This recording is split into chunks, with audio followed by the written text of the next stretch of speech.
大家好啊，今天就拍一个特殊的、简单的一个对比的一个小视频。这个 topic 我已经做了第3次了。第一次我做了一个森林人和傲虎的一个文字版的一个两车的区别和对比，还有优劣点啊，大家各的侧重点不同。第二次呢，我做过一个森林人和傲虎的一个前排、后排、外观、内饰的一个区别啊。这个视频版呢大概很长，10几分钟。然后呢，今天我给大家带来了一个，就是说2025款，也就是因为森林人已经换代了嘛，所以说我们也就用新的一个森林人来拍新的傲虎，再对比一下。好的，我们接下来从这个角度看一下车头啊，森林人最新一代森林人车头角度和傲虎车头角度，我们走近一点看啊。这是傲虎车头，然后整个侧面呢，我们可以看得很清楚的话，森林人就是一个 SUV 的造型。它是偏那个像一小盒子一样啊，偏方正的话。好，然后我们再回到这边，看一个广角，大家可以看傲虎的感觉就是一个 station wagon， 就是一个旅行车的一个造型，这个就是比较方啊。然后车长也是，森林人是4.60米多的车长，然后傲虎是4.80米几。我们再走一点看，因为我不开广角，开广角的话有点变形。大家现在这个角度应该不错哈。OK， 好，再看一下侧面，两车的离地间隙也是差不多的哈。我们从车后的45度角看一下车尾，傲虎的车尾。好，看到远处是森林人。好，然后再回到森林人的车尾，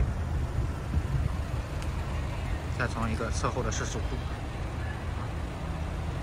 OK， 好，我们顺便看一下后备箱。新一代森林人的后备箱比上一代森林人，就是2024款森林人的话，它从开口的大小还有内部的一个深度，它稍微深了一点点啊，真的深了一点，大概就深了大概2-3个手指这么一个深度。然后纵向高度的话，其实傲虎跟森林人差不多的，即便它们的一个车辆造型是不一样的。好，然后我们看一下傲虎的一个后备箱。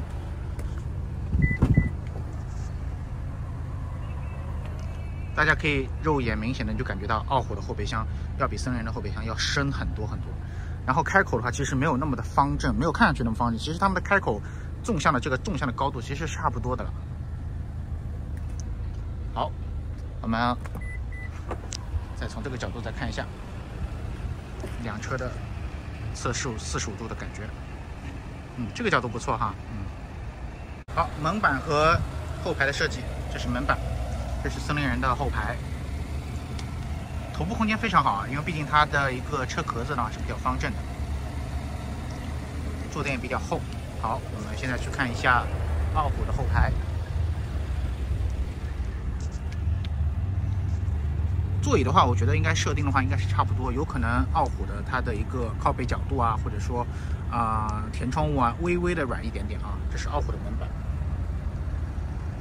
好，我们再看一下森林人最新一代森林人前排的门板，这是前排的座椅。内饰的氛围感的话，应该是已经统一了哈，因为大家用的都是11.6寸的大屏了。方向盘其实是一样的，大屏。副驾驶前面有一些设计感，小小的设计感啊。然后这边呢就是一个超大尺寸的一个无线充电板，换挡机构，杯架出格。好，然后我们回到傲虎，傲虎的门板，前排设计风格是一样的，只是傲虎的话，它有可能在这个车身，我感觉从视觉上还有个人的感官上面，有可能感觉再舒展一点，再宽一点啊。这个无线充电板是没有那个森林人设计那么大气啊。换挡机构杯架，然后傲虎是小尺寸的天窗啊，应该称之为标准尺寸。然后森林人的话是全景天窗啊。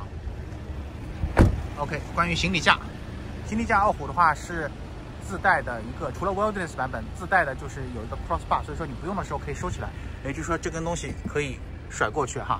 但森林人的话，新一代森林人的话，它有2种行李架，一种是顶配和 Sport 版本的有这种半隐藏式的一个低风阻的一个行李架啊，你看吧，半隐藏式的。然后普通版本的一个行李架的话，就是跟以前的一个一样，就是别的版本，就我们看到远处，就这种行李架，普通的行李架啊。OK， 好，今天就给大家带来一个简单的一个视频对比，因为把两台车放在一起，大家才看得出来一些区别嘛，对吧？当然，我有时候也会做单车的一个实拍啊，我的频道里面都有。好的，我们再来看一下，最后过一遍哈，赏析一下。